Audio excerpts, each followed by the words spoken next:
మన రక్షకుడైన యేసు ప్రభు నామంలో మీ అందరికీ నా హృదయపూర్వకమైన వందనములు తెలియజేస్తున్నాను.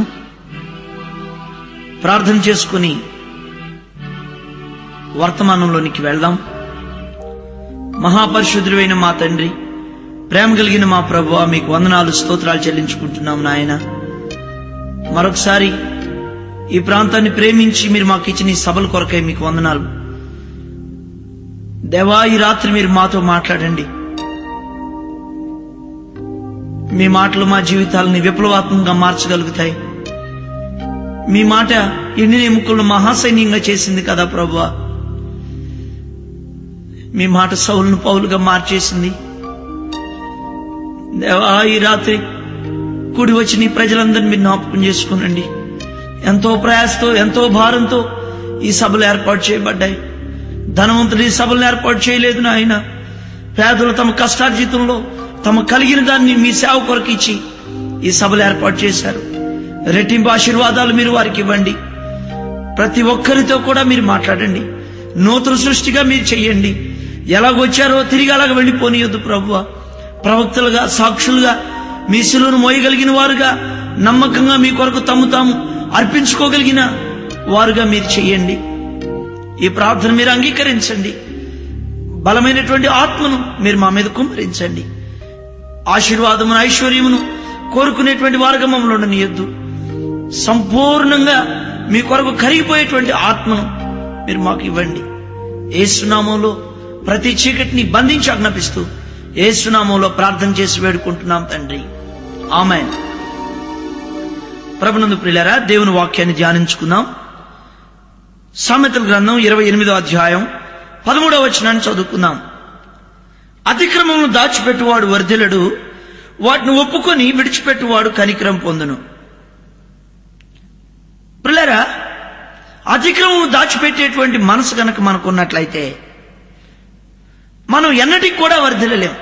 నువ్వు వర్ధిల్లాలి అనుకుంటున్నావా?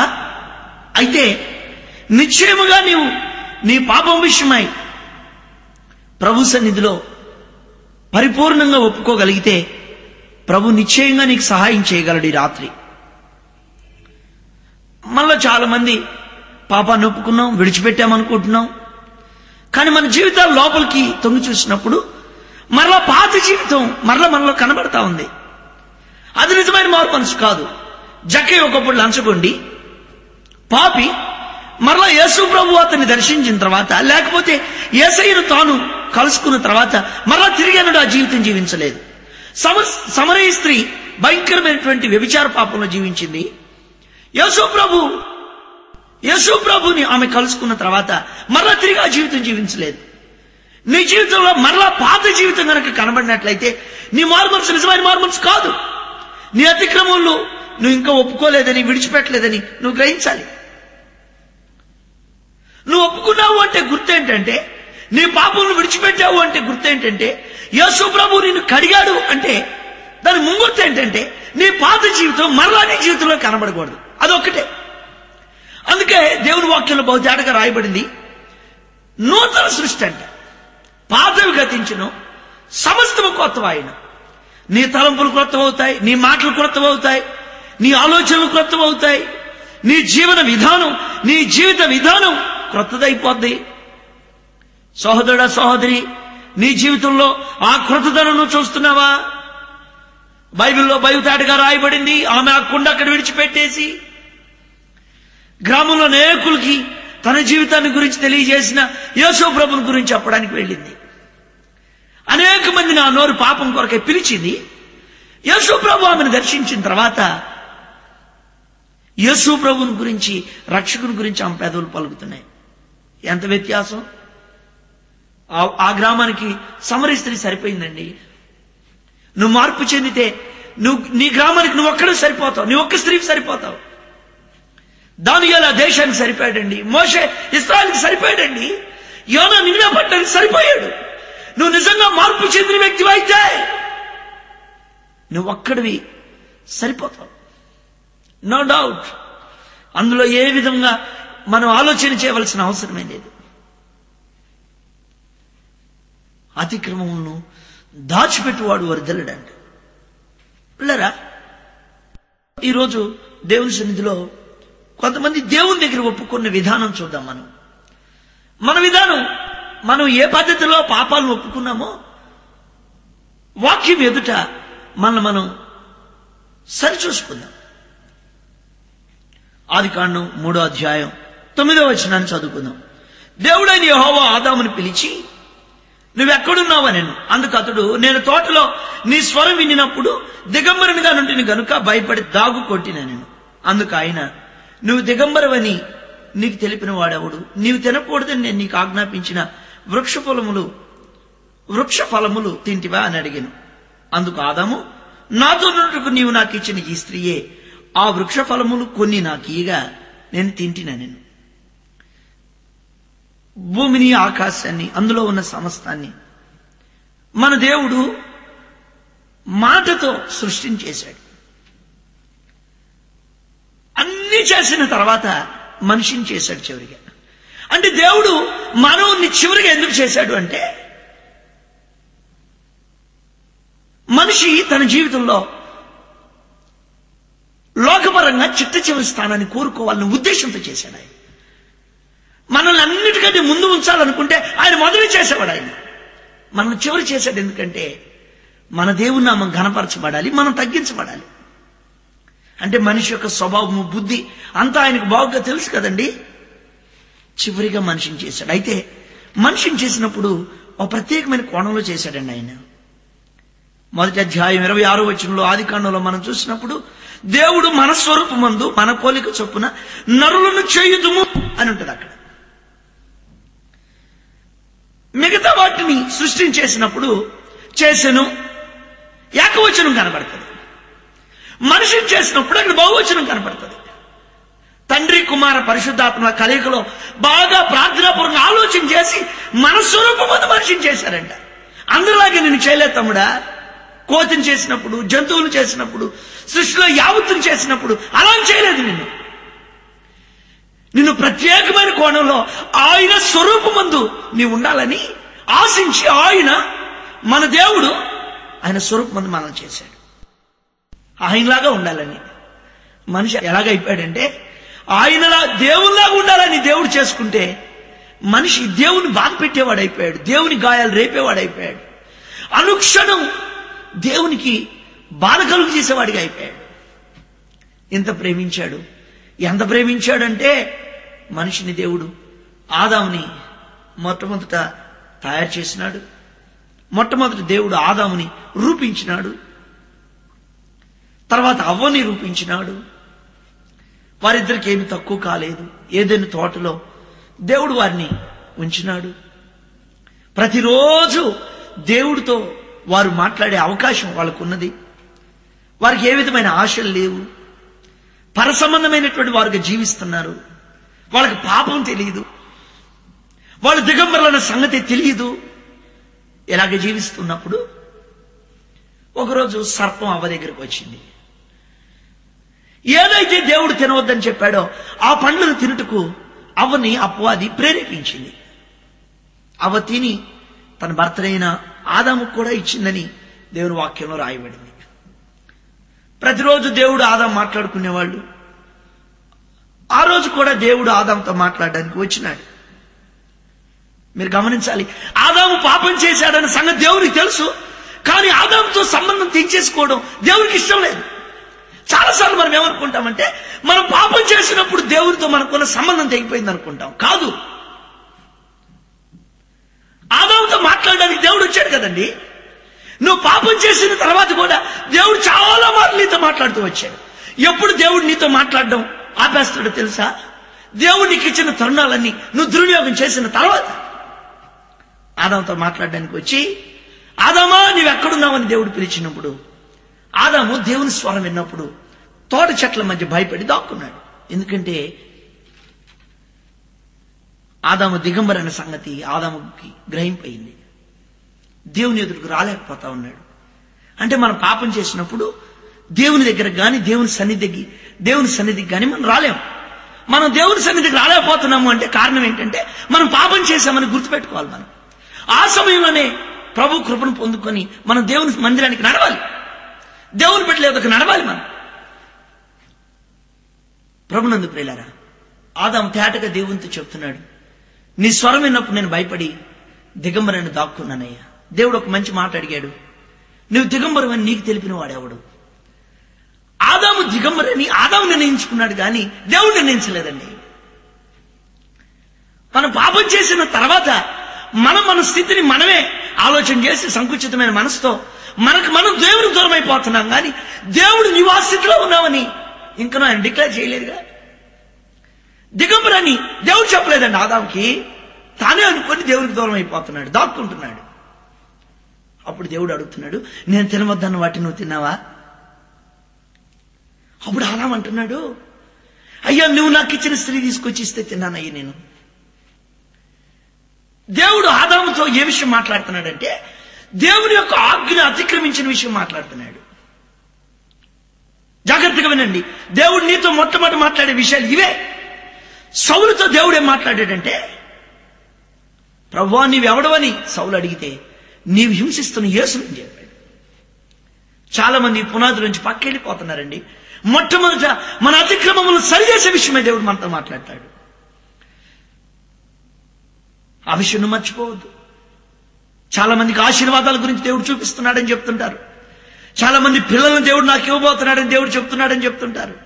అది కాదు ముఖ్యం. దయచేసి మీరు ఏమనుకోనంటే చెప్తాను.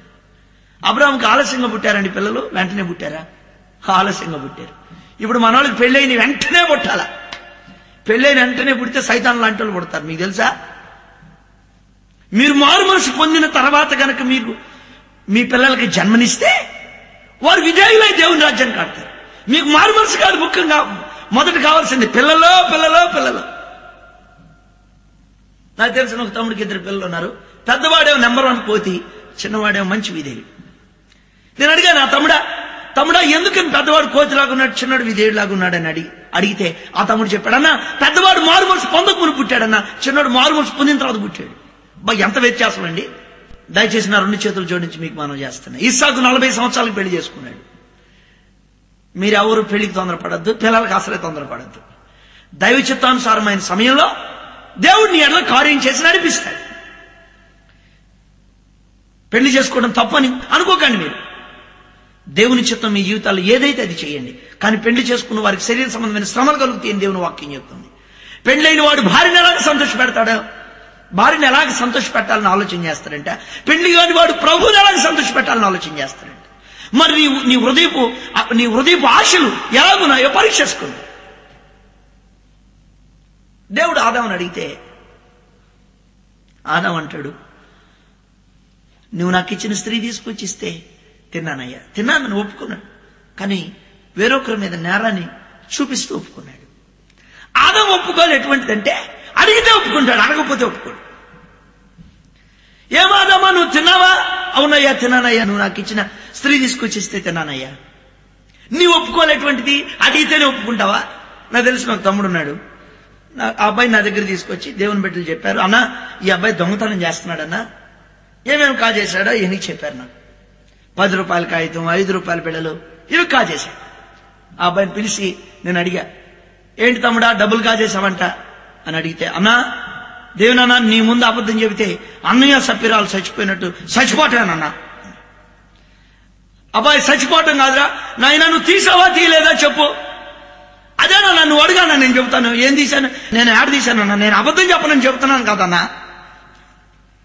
అప్పటికి 2 గంటలు అయిపోయింది కానీ విషయం చెప్పలే. సరే నాకు అర్థమయ్యి ఇతను చెప్పే క్యాండిడేట్ కాదు, ఏం తీశాడో నా దగ్గర అన్ని ఉన్నాయి విషయాలు అడుగుతున్నా. అబ్బాయి 10 రూపాయలు తీసావంట కదా అని అడిగా. అవునన్నా. ఇంకా ఏమైనా తీసావా? తీస్తే ఇప్పుడే చెప్పాను. చెప్తే అబ్బాయి అన్నాడు, అన్నా నీ ముందు అబద్ధం ఆడితే పడి చచ్చిపోతానన్నా. సరే మళ్ళీ 5 రూపాయల బెళ్ళ కూడా తీసావంట కదా తమ్ముడా అని అడిగి. తీశానన్నా అన్నాడు. మరి ఇందాక చెప్పలేదు ఏంటంటే అబ్బాయి అన్నాడు, నువ్వు అడగలేదు కదన్నా. ఓహో నువ్వు చేసిన అన్ని కాగితం మీద రాసుకొని లిస్ట్ అవుట్ చేసుకొని నేను అడుగుతూ ఉంటే నువ్వు ఓకే ఎస్ అనుకుంటా పోతుంటావా? ఇతని స్వభావం ఎటువంటిదంటే అతను చేసినవన్నీ మనం తెలుసుకొని రాసుకొని అడుగుతూ ఉంటే సరే సరే అనుకుంటే వెళ్తుంటాడు. దొంగోడు పోలీసు వాళ్ళ దగ్గర ఒప్పుకుంటాడండి దెబ్బలు పడినప్పుడు. అది ఒప్పుకోలు, యథార్థమైన ఒప్పుకోలా? ఇప్పుడు ఆదాము చేసిన ఒప్పుకోలు అది యథార్థమైందేనా? అడిగితే ఒప్పుకోలే, అదే ఒప్పుకోలండి. అందుకే దేవుడు ఆదాం పాపాన్ని క్షమించలా, శిక్షించాడు. తాడి చెట్ల మధ్య నుంచి బయటికి పంపించేశాడు. అతని చెమట భూమి మీదకు పడవలసిందని చెప్పాడు. అతని నిమిత్తం నేల శపించబడిపోయింది. ఎందుకని? అతని ఒప్పుకోలు యథార్థమైంది కాదు. అతని ఒప్పుకోలు ఎటువంటిదంటే అడిగితే మాత్రమే చెప్తాడు, లేకపోతే చెప్ప. నీ ఒప్పుకోలు ఎటువంటిది? నువ్వు ఎలాగ ఒప్పుకున్నావు? నీ మారు మనసు ఏ విధంగా పొందావు? ఏ వాక్యం నిన్ను దర్శించింది? దేవుడు నిన్ను దర్శించినప్పుడు నువ్వు చేసిన ప్రతి పాపం దేవుడిని గుర్తు చేశాడా? దొంగ రైల్లో ప్రయాణం చేసావు, ఆ టికెట్ డబ్బులు తిరిగి మళ్ళా రైల్వే వాళ్ళకి తిరిగి ఇచ్చావా? దొంగ కరెంటు కాల్చుకున్నావు, ఎలక్ట్రిసిటీ బోర్డు వాళ్ళకి మళ్ళా తిరిగి చెల్లించావా? అన్యాయంగా వడ్డీ తీసుకున్నావు, తిరిగి ఇచ్చేసావా? ఇవేమీ చేయకుండా యేసు రక్తమే చేయమని 3 సార్లు మునగగానే నీ పాపం పోద్దనుకుంటున్నావా? దొంగ మారు మనసు అది, జాగ్రత్త. నీది జక్కై మారు మనసు అయి ఉండాలి. ఆస్తిలో సగం పేదలకు ఇచ్చేశాడు. ఎవరి దగ్గర అన్యాయంగా తీసుకున్నాడు వారికి 4 గంటలు చెల్లించేశాడు. నువ్వు నిజంగా మారు మనసు పొందినట్లయితే నువ్వు తిరిగి చెల్లించి వేస్తావు. నువ్వు అలా చేసావా? నువ్వు అలాగా చేసినావా? పరిశుద్ధాత్ముడి రాత్రి మనతో మాట్లాడుతూ ఉన్నాడు. ఆదాము దేవుడు అడిగిన తర్వాత అంత ఆగలేదు, స్త్రీని అడిగాడు. స్త్రీని అడిగితే స్త్రీ సర్పం నన్ను మోసపుచ్చిందని చెప్పింది. ఆదాము స్త్రీమే చెప్పాడు, స్త్రీ ఏమో సర్పమే చెప్పింది. అంటే దేవుడు ఆదాముని అడిగి అక్కడ అయిపోవాలా, కన్ఫర్మేషన్ కోసం స్త్రీ దగ్గరికి వెళ్తున్నాడు. ఒక విషయాన్ని నువ్వు చెబితే అది యథార్థమని నమ్మటమేనా, లేకపోతే మరెవరైనా కనుక్కోవాలా? నీ ఒప్పుకోలు ఎటువంటిది? నీ ఒప్పుకోల్లో ఎంత యథార్థత ఉంది? మనం పాలు పోయించుకుంటామండి, కానీ ఏం పాలు ఇవి? నేల పాలు. పాల శాతం 60, నీళ్ళ శాతం 40. పాలే. ఒప్పుకోలు చేశాం, నిజమే. అతిక్రమణలో ఒప్పుకున్నాం, అందులో ఎంత యథార్థత ఉంది? నీ ఒప్పుకోల్లో యథార్థత కనుక లేకపోయినట్లయితే నీ పాపాలు క్షమించబడవు, నీ మీదకు శిక్ష వచ్చేస్తుంది. దేవుడు ఆదాము అవ్వల్ని ఏదైనా తోట నుంచి బయటికి నెట్టివేసి కెరూబులను కాపలా పెట్టాడంట. మరలా తిరిగి వాళ్ళ లోపలికి రాకుండా ఉండే నిమిత్తమే. మరలా తిరిగి అన్నాడు ఆదాము అవ్వలతో దేవుడు సంబంధం పెట్టుకోలేదు. మరలా తిరిగి అన్నాడు వారితో ఆయన మాట్లాడడానికి ఇష్టపడలేదు. ఏదైనా తోట నుంచి వాళ్ళు బయటికి వెళ్ళిపోయేటప్పుడు ఏ విధమైన బాధ వేదన వాళ్ళ జీవితాల్లో కనబడదు. దేవుడు వారికి చర్మపు చొక్కాలు చేయించాడు. దేవుడు ఆదాముని ఎంతో ప్రేమిస్తుంటే ఈ సమయంలో ఆదాము అవ్వకి పేరు పెట్టుకుంటున్నాడు. జీవము గల ప్రతి వానికి తల్లి అని అవ్వకి పేరు పెట్టుకుంటున్నాడు. అంటే ఆదాము దేవుని శిక్షను లక్ష్య పెట్టలేదు, భార్యకి పేరు పెట్టుకుంటున్నాడు. తను ఒప్పుకోలు యథార్థంగా చేయలేదన్న గ్రహింపు ఆదాముకు లేదు. పిల్లరా, దేవుని యొద్ద నుంచి వచ్చే శిక్షను భరించుటకు సిద్ధపడినట్లుగా ఆదాము కనపడుతున్నాడు. కానీ తన జీవితంలో తాను పొందబోయే ఆ శాపకరమైన జీవితంలో నుంచి విడిపించబడిన వాడై తరతరములకు ఆశీర్వాదకరంగా జీవిద్దామన్న ఆ లోతైన ఆత్మ సంబంధమైన దృక్పథం ఆదాములో కనబడటలేదు.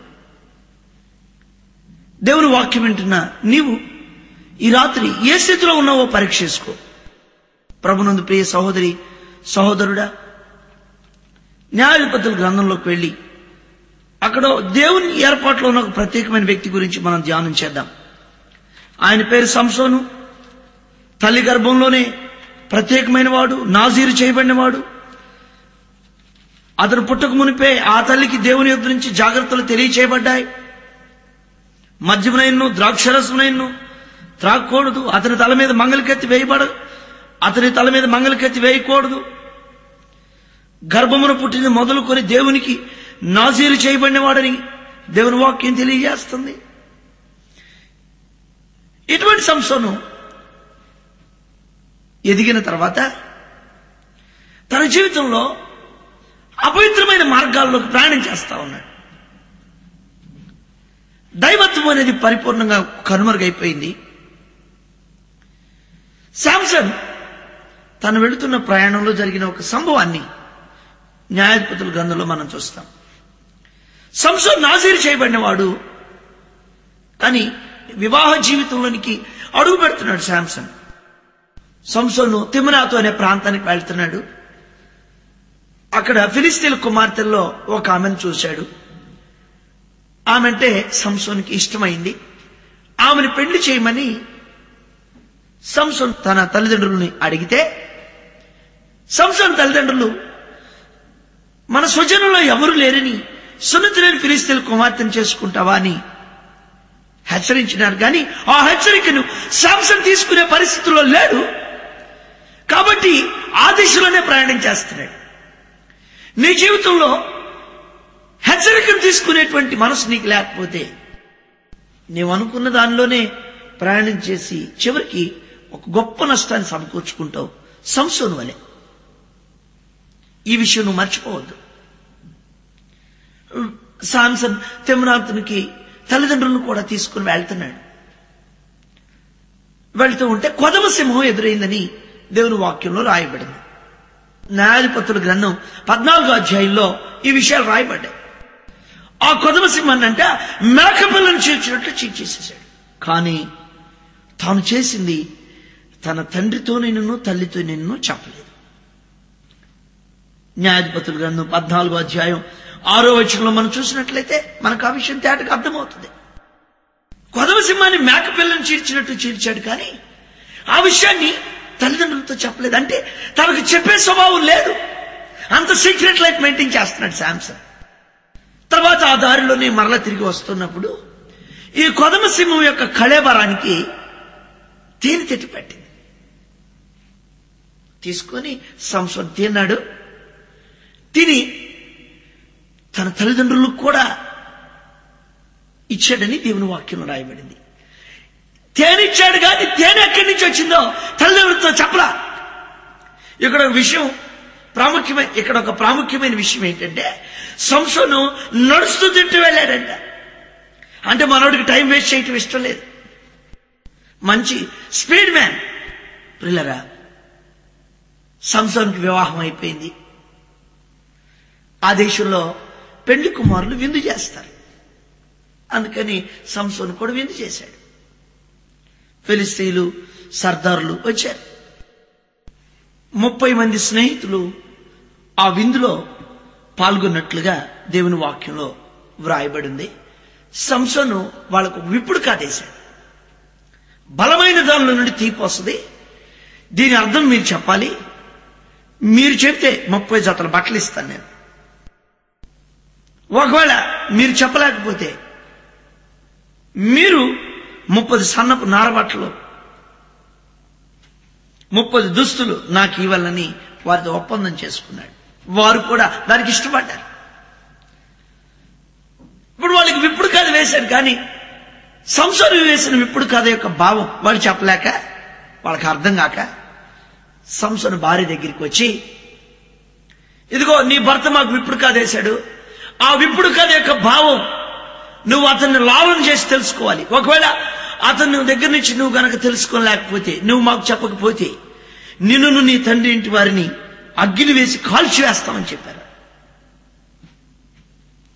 మా ఆస్తిని స్వాధీనపరచుకోవడానికి ఇటువంటి విప్పుడు కథలు వేశారా అని సంసోను భార్య దగ్గర వాళ్ళు సీరియస్ గా చెప్తే, సంసోను భార్య శాంసన్ను లాలన చేస్తుంది. పురుషులారా, మీరు మర్చిపోవద్దు, స్త్రీలు లాలన చేస్తారని దేవుని వాక్యంలో రాయబడింది. మీరు జాగ్రత్తగా ఉండాలి. సంసోను భార్య సంసోను పాదముల మీద పడిపోయి ఏడుస్తుంది. ఆ విప్పుడు కథ భావం చెప్పు, ఆ విప్పుడు కథ భావం చెప్పు అని సంసోను భార్య 7 రోజులు ఏడ్చిందండి. 7వ రోజు సంసోను తన భార్యతో అంటున్నాడు, నేను నా తల్లిదండ్రులతో కూడా చెప్పలా, నేను నీకు చెప్తానా అని అన్నాడు. సంసోను భార్య ఇంకా ఏడుస్తూనే ఉంది. ఏడుస్తూ ఉంటే మొత్తానికి విషయం చెప్పాడు. మీకు అర్థమవుతుంది అనుకుంటున్నాను. సంసోను దగ్గర నుంచి మనం విషయం తెలుసుకోవాలంటే 7 రోజులు ఏడిస్తే గానీ విషయం చెప్పడం. నీ జీవితంలో యేసు ప్రభు నీ హృదయం అనే తలుపు దగ్గర నిలబడి ఎన్ని సంవత్సరాలు ఏడుస్తున్నాడు, అయినా నువ్వు విషయం చెప్పలా. ఈ రాత్రి వరకు కూడా నీ హృదయాన్ని విప్పలా. అంటే సంసోను నీకంటే బెటర్ నీ విషయం నువ్వు గుర్తుపెట్టుకోవాలి. సంసోను దగ్గర నుంచి విషయం తీసుకోవాలంటే 7 రోజులు ఏడిస్తే విషయం చెబుతాడు. అంతకంటే దారుణమైన వ్యక్తివిగా నీవున్నావనే సత్యం నువ్వు గ్రహించాలి. ఆదాముని అడిగితే చెప్తాడు. శాంసన్ కనీసం 7 రోజులు ఏడిస్తేనే గాని విషయం చెప్పడు. మరి నువ్వు ఎలా ఉన్నావు? వాక్యపు లోతులో మనం గమనించుకుంటూ వెళ్తూ ఉంటే ఆదాము జీవితం ఏమైపోయింది, శాంసన్ జీవితం ఏమైపోయింది. సంసోన్ దాగోను గుడిలో బందీ గృహశాలలో ఉన్నాడని దేవుని వాక్యం తెలియజేస్తా ఉంది. బానిసలైన ఇశ్రాయేలుని సంసోను విడిపించాలి, కానీ సంసోనే ఫిలిస్తీన్లకు బానిస అయిపోయాడు. అభిషేకం ఏమైపోయిందో అంధుడుగా మిగిలిపోయాడు చివరకు. నీ జీవితంలో హృదయం ఇప్పకపోతే, విషయం చెప్పకపోతే నీ పరిస్థితి కూడా అంతే. ఎంత దారుణమైన పరిస్థితి అంటే సంసోనుది దాగోను గుడిలో తిరగల విసిరివాడుగా ఉన్నా అప్పుడు కూడా ఇశ్రాయేలుకి కబురు పెట్టలా నేను ఈ స్థితిలో ఉన్నానని. ఇశ్రాయేలుకి 20 సంవత్సరాలు న్యాయాధిపతిగా ఉన్నాడు. శాంసన్ బతుకున్నప్పుడు ఎన్నడూ కూడా ఇశ్రాయేలు ఓడిపోలేదు. కానీ శాంసన్ దాగోను గుడిలో ఉన్నప్పుడు ఎవరు వచ్చి సంసోనుకి సహాయం చేయలేదు. ఎవరితో కూడా పంచుకునే మనస్తత్వం సంసోనుది కాదు. దేవుని వాక్యం వింటున్న దేవుని బిడ్డలారా, ఈ రాత్రి ఒక మంచి నిర్ణయంతో ఈ గ్రౌండ్ నువ్వు విడిచిపెట్టాలని ప్రభు కోరుతున్నాడు. నీ భారం ఆయన మోయడానికి వచ్చాడు. ఆ విషయం గుర్తుపెట్టుకోవాలి. సమస్యలు నీలోనే ఉంచుకొని కుమిలిపోయి నీ జీవితాన్ని నువ్వు నాశనం చేసుకోకూడదని ఉద్దేశించి ఈ రాత్రి నీ విడుదల కోరిన వాడాయి నీ దేవుడు వాక్య స్వరూపిగా మన మధ్యకు దిగివచ్చి ఆయన మనతో స్పష్టంగా మాట్లాడుతున్నాడు. నువ్వు గ్రహించగలిగితే నువ్వు ధన్యుడివి అయిపోతావు. ఈ రాత్రి ఆయన నీ కట్లు తెంపి ప్రతి విషయంలో నిన్ను విడిపించి ఆయన నీ క్షేమం నిమిత్తమై నీ అడుగులు ముందుకు వేయించగలడు. ఈ రాత్రి శాంసన్కి ఇవ్వబడిన కృపాకాలం ముగించబడింది కాబట్టి శత్రువులకు అప్పగించబడ్డాడు. నీ జీవితంలో నీ కృపాకాలం ఉంది, ఈ రాత్రి ఉన్నది కాబట్టే నీవు ఈ కూటానికి రాగలిగావు. దేవుడు తన వాక్యం నీకు అందజేస్తున్నాడు. ఈ తరుణం దయచేసి నీవు పోగొట్టుకొనవద్దు. ప్రభునందు ప్రియులారా, బైబిల్ గ్రంథంలో ఒక ప్రత్యేకమైన అభిషేకం కలిగిన వ్యక్తి ఉన్నాడు. ఆయన పేరు దావీదు. ఆయన చాలా మంచి సంగీత విద్వాంసుడు. కొన్ని వేల కీర్తనలు రాశాడు, దేవుని ఆరాధించాడు, మైమరిచి దేవుని సన్నిధిలో నాట్యం చేశాడు. ఆయన యుద్ధానికి వెళ్ళవలసి వస్తే ఆయనకి యుద్ధాయుధాలు అక్కర్లేదు, రాగి శిరస్త్రాణం అక్కర్లేదు. అంత గొప్ప ఆత్మ సంబంధమైన సైనికుడు. అటువంటి గొప్ప ఆత్మీయుడు, అభిషేకం కలిగిన వానికి చూపుల మీద జయం లేదు. అందుకే ఒకరోజు యెరూషలేములో అందరూ యుద్ధానికి వెళ్ళిపోతే యెరూషలేములో నిలిచి మేడపైకి ఎక్కి స్నానం చేసే ఒక స్త్రీని చూసి ఆమెను పిలిపించి పాపం చేశాడు. ఆమె పేరు బత్షెబ. ఆమె భర్త అయిన ఉరియాని చంపించాడు, వ్యభిచారం చేశాడు, నరహత్య చేశాడు, వేషధారిగా జీవించడానికి ఇష్టపడ్డాడు. తన పాపం ఎవరికి తెలియకుండా జాగ్రత్త పడ్డాడు. దాని కొరకు ప్రయత్నాలు చేశాడు, తెలియకుండా ఉండు నిమిత్తమై. ప్రియమైన సహోదరి సహోదరుడా, ఆ దావీదు కఠినుడై పశ్చాత్తాపం లేనివాడై ఉన్న సమయంలో దేవుడు నాతాను ప్రవక్తను దావీదు దగ్గరికి పంపించి ఉపమాన రీతిగా దావీదుకు విషయాన్ని తెలియజేస్తే దావీదు ఆ మనుషుడిని నేను పాపం చేసి తిని అని దావీదు నాతాను దగ్గర ఒప్పుకున్నాడు. వెంటనే 2 సమూయేలు గ్రంథం 12వ అధ్యాయం 13వ వచనం మనం చదివినట్లయితే నాతాను దావీదుతో అంటున్నాడు, నువ్వు చావుకున్నట్లు యెహోవా నీ పాపాన్ని పరిహరించాడు. ఎప్పుడైతే దావీదు యథార్థంగా నేను పాపం చేశాను ఒప్పుకున్నాడో ఆన్ ద స్పాట్ లో దావీదు యొక్క పాపం పరిహరించబడింది. గమనిస్తున్నావా? దావీదు పాపం చేశారని మొదట దేవుని దగ్గర చెప్పాడా, దైవజనుడి దగ్గర చెప్పాడా? అంటే మీ పాపాలని దైవజనుడి దగ్గర చెప్పమని చెప్తున్నాను మీరు అనుకోమాకండి. దైవజనుడు దైవ వర్తమానాన్ని దావీదు దగ్గర తీసుకొని వచ్చినప్పుడు దావీదు అక్కడే దైవజనుడితో చెప్తున్నాడు, నేను పాపం చేశానని. అక్కడే దావీదు యొక్క పాపం పరిహరించబడింది. దావీదుకు విడుదల దొరికింది. పశ్చాత్తాపంతో తను ప్రార్థన చేశాడు. కీర్తనల గ్రంథం 51వ అధ్యాయం చదివినప్పుడు దావీదు ఎంత విలపించాడో ఆ కీర్తన చదివినప్పుడు మనకు అర్థమవుతుంది. ఎంత యథార్థంగా ఒప్పుకున్నాడండి. 40 దేశాలకు చక్రవర్తి నాతాను ప్రవక్తను తిరస్కరించలేడా? నాతాను ప్రవక్తని తిరస్కరించలేదు దావీదు. అధికారాన్ని పక్కన పెట్టాడు, స్థానాన్ని పక్కన పెట్టాడు. యథార్థంగా తన పాపాన్ని ఒప్పుకోవడానికి నడుం బిగించిన వాడై దేవుని దగ్గర సాగిలపడడానికి ఇష్టపడ్డాడు. నా కృప నీకు దూరం చేయనని చెప్పాడండి దావీదుతో దేవుడు. ఎటువంటి గొప్ప ఐశ్వర్యవంతుడు అయిపోయాడంటే దావీదు 2 లక్షల మణుగుల బంగారాన్ని యెరూషలేము దేవాలయానికి కానుకివ్వగలిగిన సమర్థులైన ఐశ్వర్యవంతుడిగా దేవుడు చేశాడు. తూచ సఖ్యం కానంత ఇరుముని ఇత్తడిని కానుకిచ్చాడంట. దేవదారు మ్రాణుల్ని యెరూషలేము దేవాలయం కొరకు సమకూర్చాడండి. దేవునికి హృదయానుసారుడు అయిపోయాడండి దావీదు. దావీదు తన పాపాన్ని ఇక కప్పుకోవడానికి ఏమాత్రం ఇష్టం లేదు. దేవుడి రాత్రి నీతో ఆయన వాక్యం ద్వారా మాట్లాడుతూ ఉన్నాడు. దావీదు కంటే నువ్వు గొప్పవాడువా? దావీదు ఒప్పుకోవడానికి ఇష్టపడి తన జీవితంలో ఆశీర్వాదకరమైన మార్గాల్లో ప్రయాణం చేసినప్పుడు మరి నీ జీవితంలో నీకు అటువంటి ఆశీర్వాదం వద్దా? వాక్యం వింటుండగా నువ్వు ఏ స్థితిలో ఉన్నావో నీకు అర్థం కాలేదా? నీ మనస్సాక్షి నీ మీద నేరారోపణ చేయడం లేదా? నువ్వు వెళుతున్న త్రోవలో ఉన్న దోషాన్ని నీ మనస్సాక్షి నీకు బోధించట్లేదా? నీ మనస్సాక్షి వాతమై పడిపోయిందా? ప్రభునందు ప్రియులారా, ఈ రాత్రి యేసయ్య పాదాలు పట్టుకున్నాం. ఒక్క మాట నేను పాపం చేసి తిని అని చెప్పిన దావీదు చెప్పిన ఒక్క మాట దావీదుకి ఎటువంటి గొప్ప విడుదల ఇచ్చింది. యథార్థంగా ఒప్పుకున్నప్పుడు దేవుడు దావీదు మీద ఎటువంటి విశేషమైన కృపను చూపించినాడు. ప్రియులారా, యేసు ప్రభు 3.5 సంవత్సరాల పరిచర్య చేసినారు. 3.5 సంవత్సరాల పరిచర్యలో భక్తుడైన యోహాను ఒక ప్రత్యేకమైన విషయాన్ని యోహాను సువార్త 4వ అధ్యాయంలో వ్రాస్తూ ఉండడాన్ని మనం గమనించవచ్చు. అక్కడ ఒక సమరయ స్త్రీ ఉంది.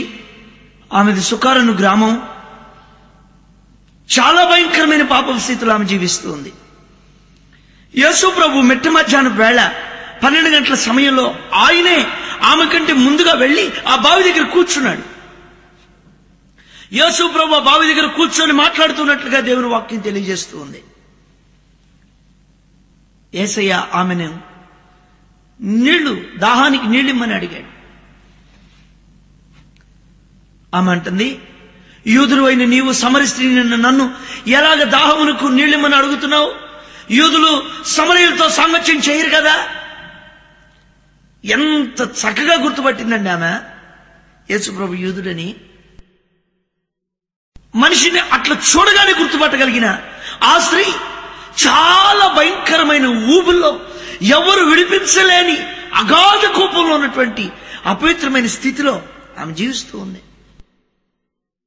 యేసు ప్రభు ఆమెతో మాట్లాడుతూ చెప్పాడు, నేనిచ్చు నీళ్లు త్రాగువాడు ఇక ఎన్నటికీ నీ దప్పికొనడు అని చెప్పినప్పుడు ఆమె అడిగింది, అయ్యా నాకు ఆ నీళ్లు కావాలి. అప్పుడు వెంటనే ప్రభు చెప్పారు, నీ వెళ్ళి నీ పెనిమిటిని తీసుకొని రాపో అన్నప్పుడు ఆమె చెప్పింది, అయ్యా నాకు పెనిమిటి లేడు. యేసు ప్రభు చెప్తున్నారు, నువ్వు చెప్పిన మాట సరే, నీకు 5 పెనిమిట్లుండ్రి, ఇప్పుడున్నవాడు నీ వాడు కాదు.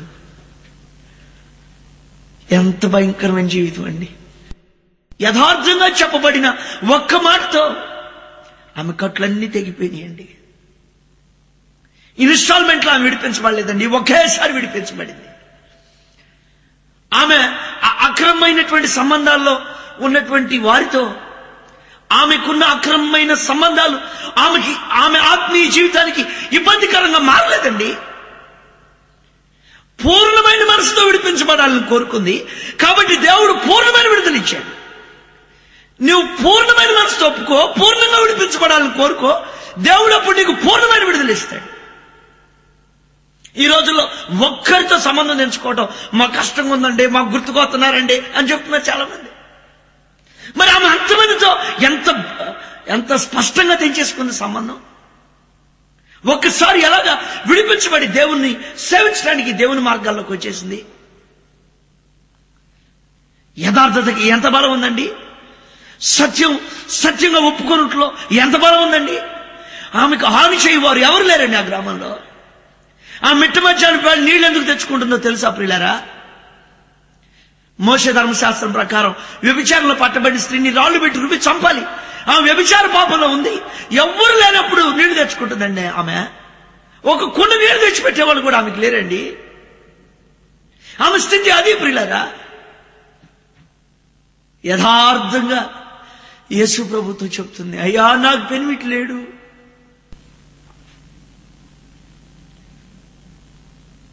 ఎప్పుడైతే ఆ మాట చెప్పిందో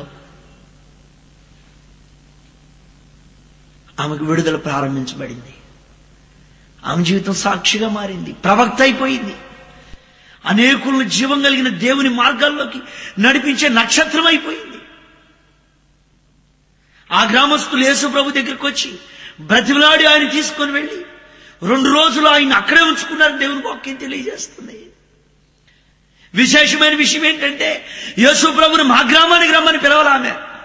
ఆమె వెళ్ళింది. నువ్వు నిజంగా విడిపించబడితే నువ్వు పని చేస్తావు అక్కడ. దేవుడు నీకు ఆభారం పెడతాడు హృదయంలో. ముగించుకోబోతున్నావు.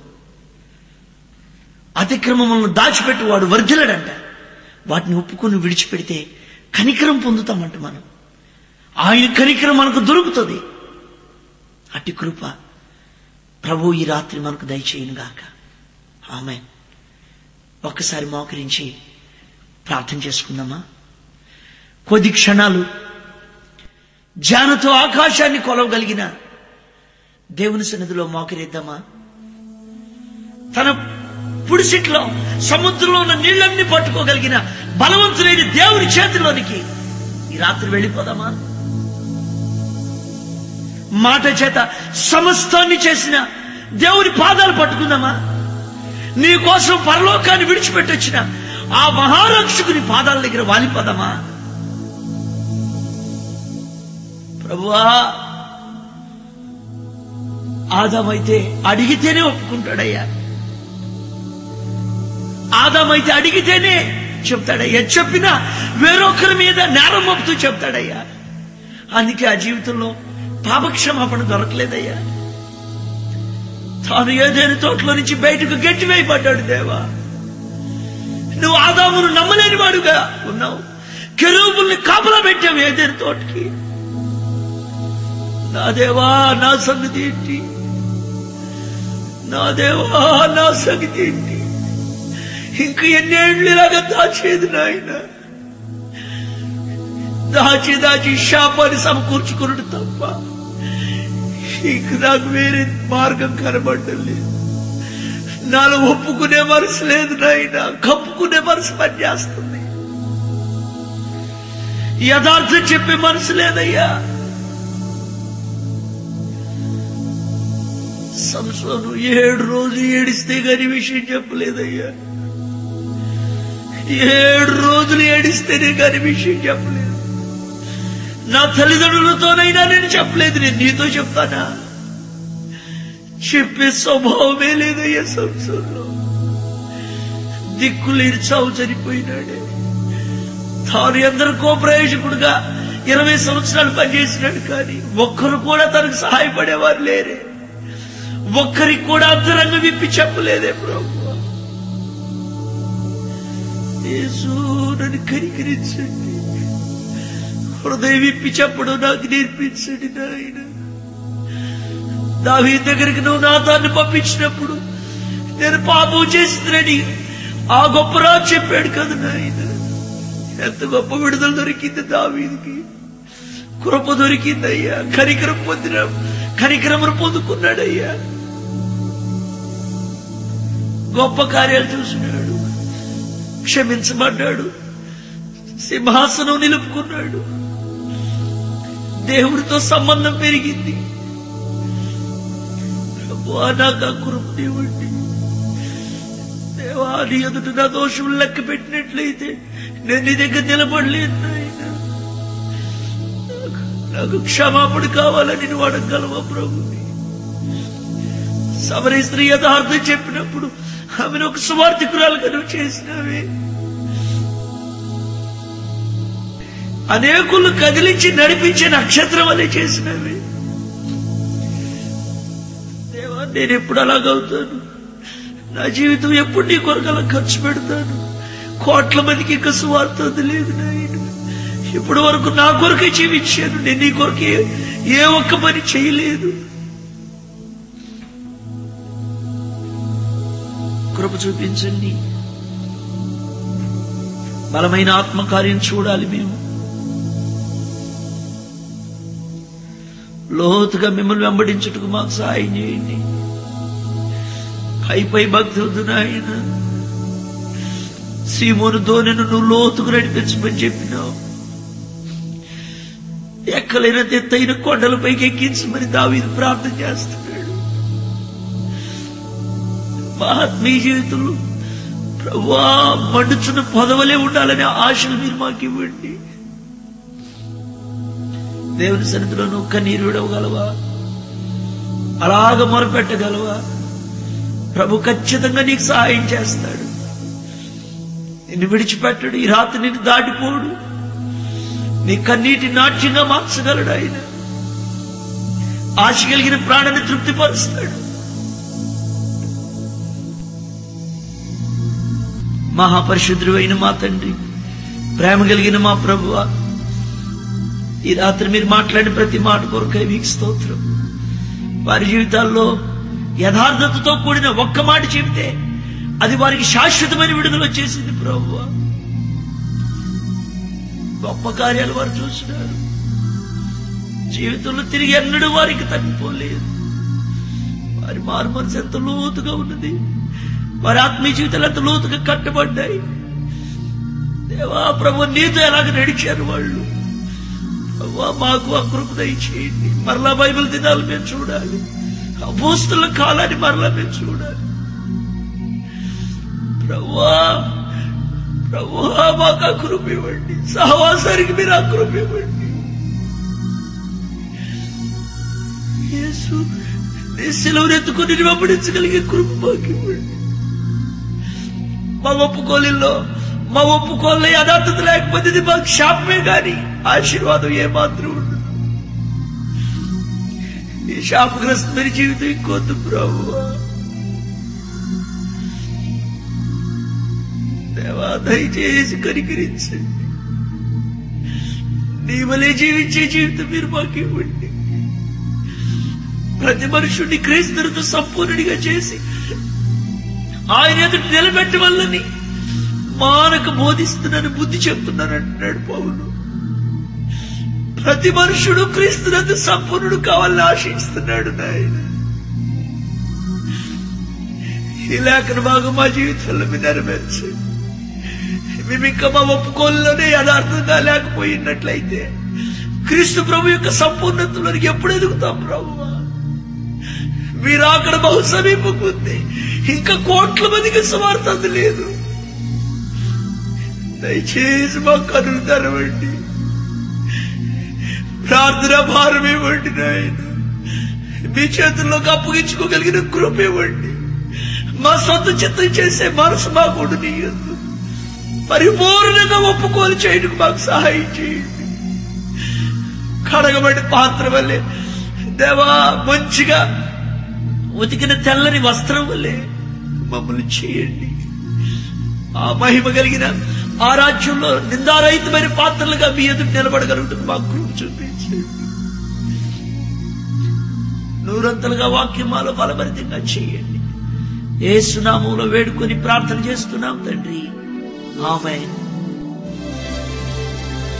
మన తండ్రి అయిన దేవుని దీవెన, కుమారుడైన యేసయ్య కృప, పరిశుద్ధాత్మ యొక్క అన్యోన్య సహవాసం సదాకాలం మనందరికీ తోడయుండి నడిపించును గాక. ఆమేన్, ఆమేన్. ప్రభునామంలో మీ అందరికీ నా హృదయపూర్వకమైన వందనాలు తెలియజేస్తున్నాను. ఇంటికి వెళ్ళిన తర్వాత మీరు ప్రార్థన చేయండి. ప్రభు మీతో మాట్లాడతారు.